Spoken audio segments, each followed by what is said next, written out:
네, 오늘 이 새벽 길을 선택하라라고 하는 제목으로 우리 함께 하나님의 말씀을 나누는 시간이 되기를 주님의 이름으로 소망합니다. 여러분, 우리가 21장 8절에서 14절을 오늘 읽었는데, 우리가 하나님은 예레미야 선지자를 통해 오늘의 본문 이전에서 뭐라고 하셨습니까?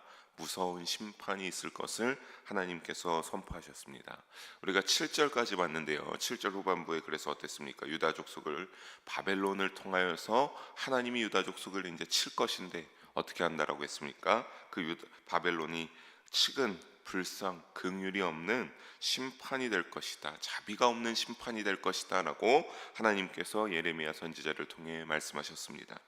하지만 우리가 이전에 예레미야서를 보면서도 하나님이 그렇게 무섭게 심판을 하겠다, 그건 너희 죄의 결과다, 나를 경솔히 여기고 나를 너희 멋대에 너희 머리로 판단하는 그러한 경솔함에서 오는 내가 너희를 판단하고 한 이 죄악에 대해서 심판할 건데, 대신 늘 하나님이 그런 가운데 이렇게 진정으로, 사실 하나님이 그 심판의 선언 중에 하나님이 진정으로 바라시는 것을 말씀하신 적이 있었는데, 그건 무엇이었습니까?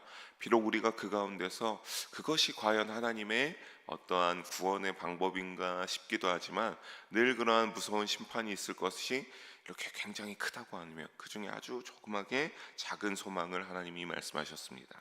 작은 소망들을 제시하면서 이스라엘 향해 하나님이 원하시는 것을 우리가 그때마다 무엇을 알 수 있었냐면, 진정으로 정말 모두 심판하여 생명을 뺏기를 원하시는 것이 아니구나, 하나님이 그것이 아니라 그들이 죄를 뉘우치고 회개하여 우상 숭배의 길에서 떠나 다시 하나님의 말씀으로 돌아와서 순종하는 믿음의 길로 들어서는 것이 바로 무엇이었습니까? 하나님이 원하시는 것이었습니다.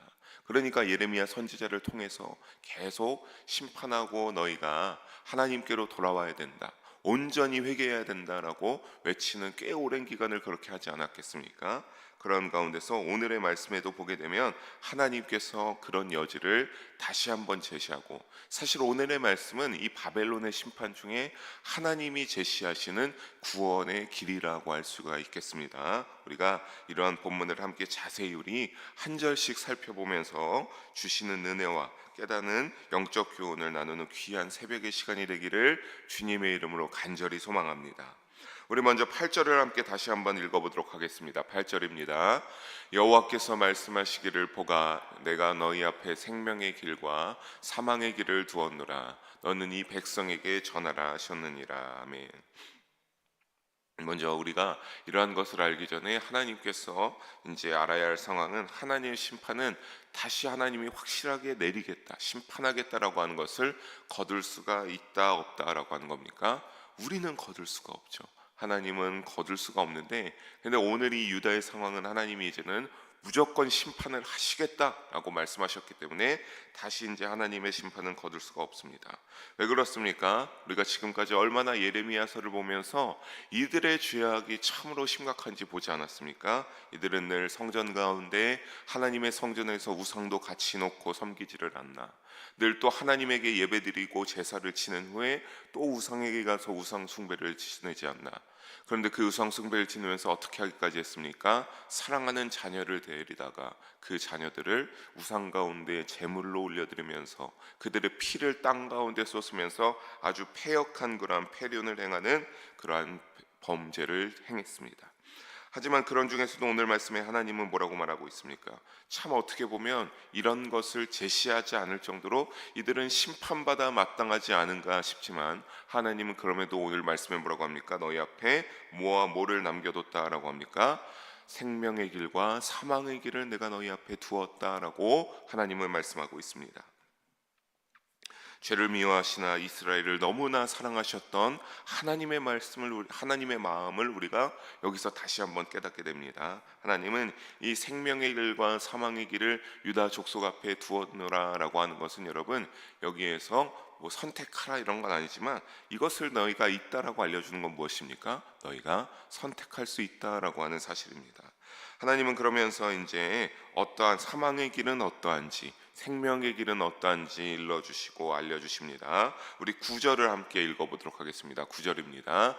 이 성읍에 사는 자는 칼과 기근과 전염병에 죽으려니와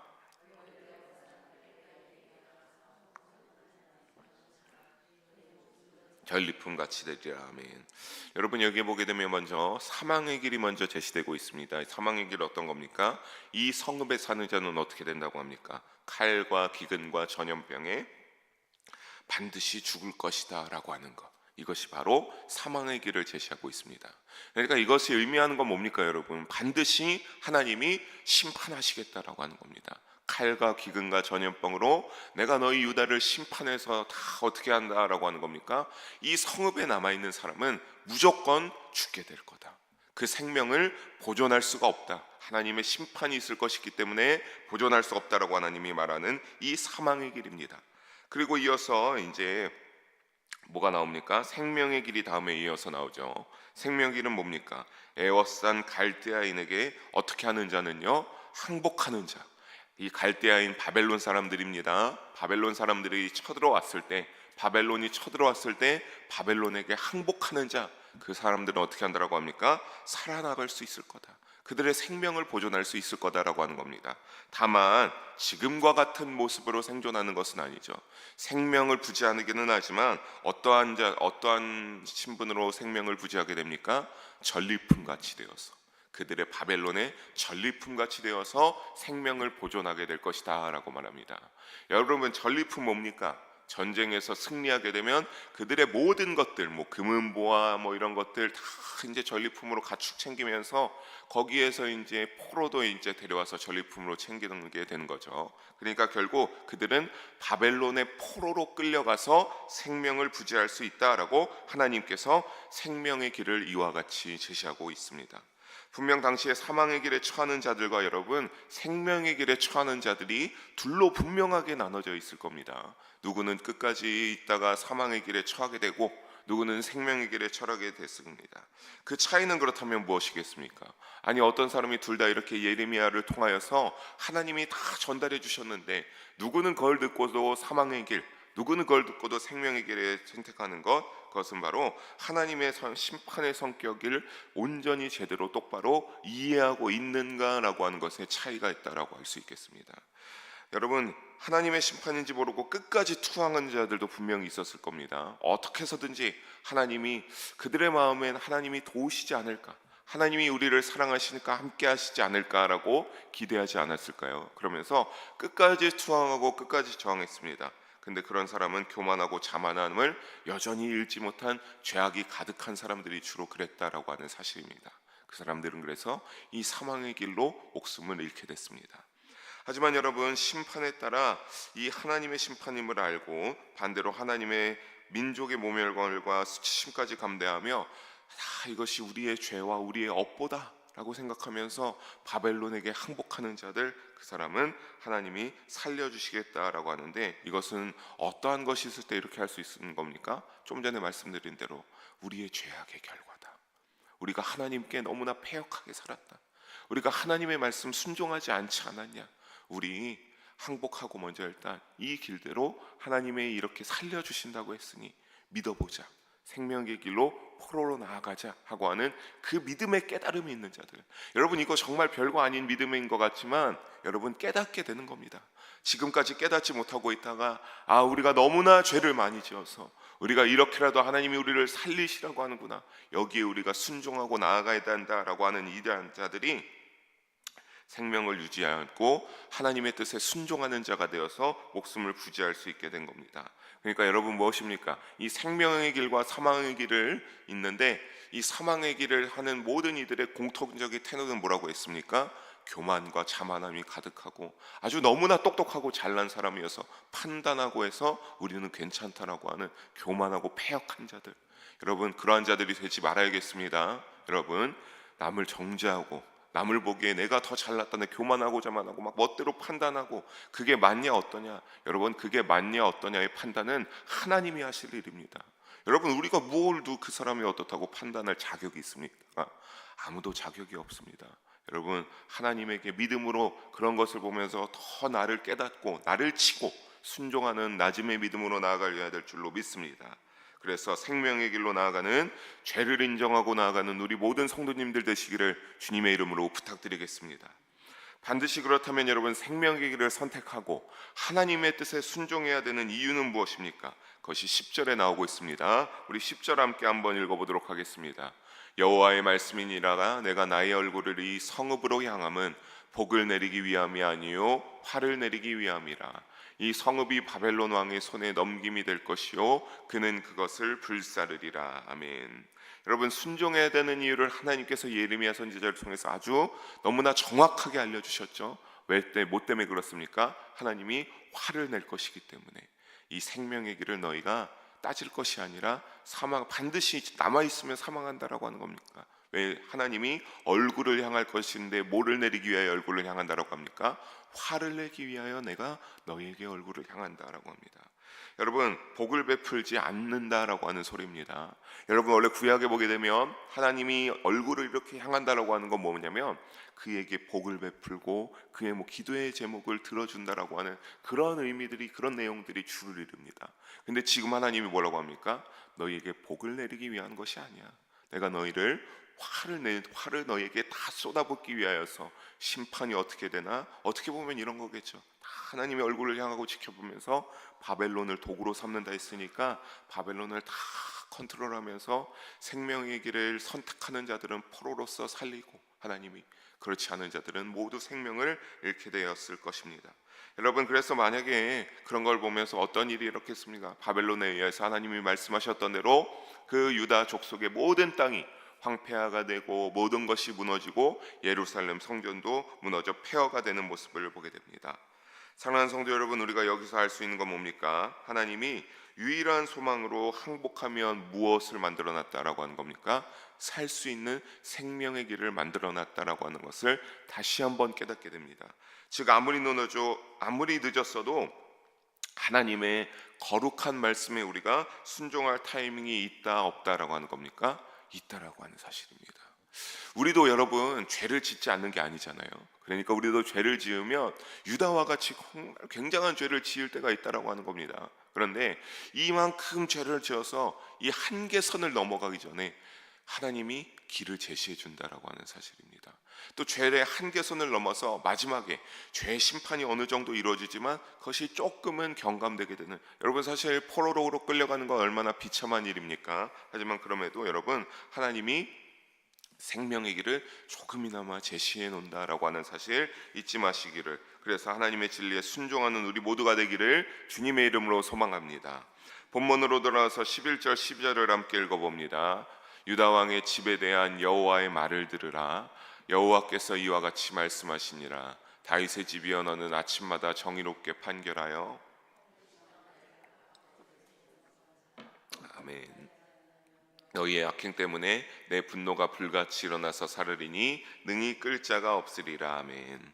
하나님께서는 지금까지 이렇게 말하다가 조금은 뜬금없는 것 같지만 유다 왕들에 대하여서 어떻게 할지 말씀을 전합니다. 그 내용인즉슨 무엇입니까? 다윗의 집인 유다 왕들이 어떻게 하라라고 하는 겁니까? 결과적으로 여러분, 공정한 재판을 하라라고 하는 겁니다. 너희 권위어 있는 왕들아, 너희가 너희 지금 백성들에게 공정한 재판을 할 것을 권고하고 있습니다. 여러분, 먼저 다윗의 집이라고 했죠. 다윗의 집이여라고 하는 건 무엇이냐면 그들이 그래도 다윗의 왕통의 이 계승자 중에 그 족보 중에 하나다라는 것을 하나님이 인정하는 겁니다. 그런데 여러분, 다윗은 어떠했습니까? 다윗은 그래도 중심의 믿음이 하나님에게 인정받은 자여서 그도 물론 잘못할 때가 있었죠. 밧세바를 취할 때 얼마나 참 끔찍한 죄악을 저질렀습니까? 하지만 여러분, 중요한 건 뭡니까? 아까 말씀드렸죠. 생명의 길을 제시한다라고 하셨습니다. 하나님이 그것에 대해서 다윗에게 지적하였을 때 다윗은 주저없이 하나님께 무릎으로 회개하며 기도하며 그 모든 잘못들을 하나님께 용서를 구하면서 나아갔습니다. 그런데 지금의 유다 왕들은 상황은 어떤 겁니까? 그런 것이 없다라고 하는 겁니까? 다윗이 가지고 있던 경건과 그 공의로움은 이들은 지니고 있지 않음을 사실은 돌려서 질책하고 지적하고 있는 겁니다. 여러분, 그런데 사실 우리가 지금 유다의 상황은 어떠합니까? 언제 바벨론이 다 쏟아져 들어와도 그들이 정복당해도 이상하지가 않을 일입니다. 그런데도 하나님은 예레미야 선지자를 뭐라고 말합니까? 그래도 너희가 어떻게 하라? 정의롭게 판결하여 탈취당한 자들을 건져낼 것을 힘쓰라라고 하나님이 명령하고 있는 것을 알고 있습니다. 여러분, 왜 이렇게 백성을 탈취당하는 자들을 이렇게 하고 한다는 것? 이거 올바르게 백성들을 다스리고 너희가 정의롭게 공의롭게 치리를 해야 된다라고 하는 소리입니다. 그러니까 아침마다 또 진행이 되었다라고 하는 것은 당시에 더운 날을 피해서 아침마다 재판이 진행되었는데, 이런 것들 결국에는 이스라엘 왕이 마땅히 감당해야 될 일을 하나님이 다시 제시해 주고 있는 겁니다. 하나님이 왕을 세우신 이유가 뭡니까? 하나님을 대신하여서 그 백성 가운데 하나님을 향한 믿음과 하나님의 공의로 다스리고 잘 이렇게 백성들을 생명을 보존하고 이끌어 나가라고 하는 것 아닙니까? 그러니까 이 말은 네 왕이 그동안 그런 것들을 똑바로 하지 못했다라고 하는 소리입니다. 너희가 지금이라도 그러니까 그 왕의 사명, 하나님이 왕에게 원하는 건 뭡니까? 백성을 지키는 일에 왕의 사명이 있지 않습니까? 그 사명 똑바로 지키면서 살아가라라고 하는 그러한 소리를 하나님이 예레미야를 통해 말하고 있는 겁니다. 여러분, 왕은 어떤 겁니까? 왕의 우선순위는 뭡니까? 백성들을 사랑하고 백성들의 생명을 지키는 일에 왕의 사명이 있고 최우선순위가 되어야 되는 줄로 여러분 모두 익히 아실 거라고 생각합니다. 여러분, 그렇다면 사랑하는 성도 여러분, 삶 속에서 우리 역시 이 사명을 잘 우선순위로 삼고 사명 가운데 하나님의 뜻대로 잘 그렇게 살아가야 되는 우리 모두가 되어야 될 줄로 믿습니다. 여러분, 그러니까 삶 속에서 하나님의 나라와 그 의를 먼저 구하는 우리 모두가 되어서 믿는 자의 기준과 사명이 지켜지는 삶의 자리가 되기를 주님의 이름으로 축복합니다. 하나님은 이러한 말씀대로 순종하여 선택하지 않으면 어떻게 될지 더욱 확실하게 말씀하십니다. 우리 마지막 13, 14절을 한 목소리로 읽어보도록 하겠습니다. 여호와의 말씀이니라. 골짜기와 평원바위의 주민아 보라. 너희가 말하기를 누가 내려와서 우리를 치리오, 누가 우리의 거처에 들어오리오 하거니와 나는 내 대적이라. 내가 너희 행위대로 너희를 벌할 것이요, 내가 또 수풀에 불을 놓아 그 모든 주의를 사르리라. 여호와의 말씀이니라. 아멘. 여러분, 골짜기와 평원바위의 주민을 향해 뭐라고 하십니까? 보라라고 하나님이 말씀하고 있습니다. 여러분, 이 골짜기와 평원바위의 주민들 뭐냐를 말하면 예루살렘 성의 위치와 관련된 호칭입니다. 예루살렘 성이 이러한 골짜기의 평원바위 위에 아주 좋은 위치에 있었습니다. 당시 예루살렘 성은 기드론 골짜기와 흰놈의 골짜기로 둘러싸여 있어서 해발 약 700m의 높은 지대에 우뚝 솟아있는 그야말로 천연 요새였습니다. 그리고 이 예루살렘 성으로 가기 위하여서는 딱 길이 하나 있었는데 그 길마저도 굉장히 좁은 길이었기 때문에 만약에 이 예루살렘 성에 전염병이 돌지 않고 식량과 물이 충분히 있다라고 한다면 잘 버티고 누구도 쉽게 정복할 수 없는 그러한 천연 요새의 성이 바로 예루살렘 성이었습니다. 근데 이것을 생각해보고 묵상해 보니까 참 하나님이 얼마나 이들에게 좋은 이러한 자리를 또한 허락해 주시지 아니하셨습니까? 그런데 이들이 이렇게 경거망동하면서 참 보면 교만과 자만이 너무나 가득해요. 이들이 이러면서 뭐라고 합니까? 우리가 이런 곳에 있으니 뭐라고 말한 겁니까? 누가 내려와서 우리를 치겠냐? 누가 우리의 이 좁은 길에 우리가 다 막을 수 있는데 그 길 하나밖에 없는데 누가 우리의 거처를 들어오겠느냐라고 말하는 겁니다. 그런데 우리는 여기서 이들이 얼마나 교만하고 자만한 것을 말씀드리는 것이 왜냐하면 이들의 대적이 누구인지를 제대로 깨닫지 못하고 있기 때문입니다. 하나님이 뭐라고 합니까? 여기서 나는 내 대적이라 하는 것 하나님이 말씀하신 겁니다. 이 유다 족속들 예루살렘 있는 것, 성에 있는 것들아, 이 하나님 내가 너희의 대적이다라고 하나님이 말씀하고 있는 겁니다. 여러분, 그러니까 누가 대적이 누구냐가 문제인 것이죠. 정말 그러한 인간들이 쳐들어오면 충분히 맞겠죠. 하지만 여러분, 하나님이 대적이면 그것이 되겠습니까? 그것을 성을 살 수 있도록 허락한 분이 누구십니까? 하나님이신데 하나님이 얼마나 손쉽게 정복할 수 있겠습니까? 그래서 그들에게 뭐라고 합니까? 내가 반드시 이 성을 무너뜨려서 어떻게 하겠다? 14절에 보니까 너희의 행위대로 벌하고 숲에 놓아서 모두 불태워버리겠다라고 하나님께서 단단하게 선포하고 있습니다. 그러니까 뭡니까? 너희의 그러한 자만한 누가 우리를 치겠냐? 와보라고 하는 그 자만하고 패역한 교만한 마음들 하나님이 다 꺾어버리시고 너희의 그 말이 우스워지도록 너희의 성을 다 불태워버리겠다라고 하나님이 선포하고 계신 사실입니다. 사랑하는 성도 여러분, 전능하신 하나님의 심판에는 그러니까 어떤 겁니까? 누구도 토를 달고 누구도 왈가왈부할 수 없습니다. 온전한 믿음으로 회개하고 하나님께 용서를 구하는 자가 아니면 그나마 하나님이 백의 심판이면 조금은 경감시켜 주지 않을까. 그렇지 않고서 하나님 왜 심판해요 어떻습니까? 토를 달 수 있는 자는 아무도 없습니다. 그러니까 사랑하는 성도 여러분, 우리가 이것을 보면서 온전한 믿음으로, 그래서 하나님을 의지하고 겸손하게 낮은 믿음으로 살아가야 되는 겁니다. 여러분, 세상의 것에만 의지하면서 우리의 중심 믿음에 하나님의 앞에 경건한 것이 없다면 결국 우리 오늘 말씀처럼 어떻게 됩니까? 우리도 우리의 삶 가운데 하나님이 우리가 이룩한 것들, 우리가 이런 것처럼 예루살렘 성같이 천한 요새가 될 수 있는 이 세상의 것들을 하나님이 어떻게 하실 수 있는 겁니까? 단번에 무너뜨릴 수 있다라고 하는 사실 잊지 마시기를 주님의 이름으로 부탁드리겠습니다. 여러분, 하나님이 또 이렇게 불태우고 무너지게 하는 건 뭐라고 하셨습니까? 어두움 후에 소망이 오는 것처럼 그들의 믿음을 다시 회복시키기 위해서입니다. 그러니까 하나님이 언젠가 믿음을, 그 사람을 너무나 사랑해서 그 사람을 쓰시겠다, 그 사람의 믿음을 회복하겠다라고 하면 어떡합니까? 하나님이 이렇게 한 대 치실 때가 있다라고 하는 겁니다.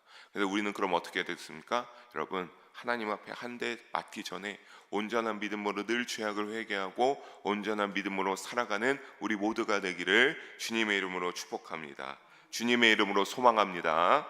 말씀을 정리합니다. 사랑하는 성도 여러분, 우리는 어떤 길을 선택해야 되겠습니까? 당연히 생명의 길을 선택하는 우리 모두가 되시기를 주님의 이름으로 부탁드리겠습니다. 당연히 생명의 길을 선택해야겠습니다. 하지만 그 가운데 하나님은 우리에게 늘 요청하십니다. 어떻게 살라고 하십니까? 하나님의 말씀을 기준으로 삼고 청종해라. 너희가 그리고 청종하여 하나님의 말씀을 들은 대로 그 진리대로 순종하여 살라라고 하나님께서 요청하십니다. 여러분, 하지만 그렇게 살아가면서 우리가 얼마나 완벽하겠습니까? 우리 얼마나 연약하고 부족하고 남 험담하기 좋아하고 뒤에서 교만하고 자만하여 너무나 잘해서 우리 판단하여서 이러쿵저러쿵 말하는 우리의 아주 그런, 어떻게 보면 하나님이 기뻐하시지 않을 모습들이 있지 않습니까? 하지만 하나님은 그런 때에도 오늘 말씀하시는 거 무엇입니까? 너희의 그런 모든 건 내가 안다. 나에게 그런 것들 회개하고 나의 앞에 말씀을 기준으로 삼고 계속적으로 그래도 나아가기 위하여서 노력해라 라고 하나님이 말씀하고 있습니다. 왜 그렇습니까? 그 요청하시는 거 왜 그렇습니까? 우리를 사랑하시기 때문에 그렇습니다. 너무나 사랑하시기 때문에 우리가 지옥의 심판에 떨어지지 않고 하나님의 나라에 들어오는 우리 모든 자들이 되기 위하여서 하나님이 우리를 사랑하시기 때문에 가끔은 회초리를 들고 치시고 하나님이 친히 손으로 인도하시고 우리를 다스려 주시는 겁니다. 그러니까 우리는 늘 하나님을 의지하시기 바랍니다. 늘 하나님을 사랑하시기 바랍니다. 늘 그 믿음으로 교만과 자만을 떨쳐버리고 겸손하고 순결한 믿음의 자녀가 되시기를 바랍니다. 그래서 어떤 상황에서든지 믿음의 선택을 하여 하나님이 원하시는 생명의 길을 걷는 우리 모두가 되기를 주님의 이름으로 다시 한번 간절히 소망하며 축복합니다. 기도하시겠습니다. 사랑의 하나님 아버지, 오늘도 귀한 말씀 나누게 하심을 감사합니다. 아버지, 오늘의 말씀과 같이 우리 늘 생명의 길을 선택하여 하나님의 말씀을 기준으로 삼고 그 말씀대로 듣는 대로 순종하며 살아가는 믿음의 여정이 되게 하여 주시옵소서. 그래서 우리 모든 영일 성도님들 한 분 한 분 주님께서 인정하시는 귀한 믿음의 자녀가 되게 하여 주시옵소서. 감사드리오며 사랑이 많으신 우리 주 예수님의 이름으로 기도드립니다.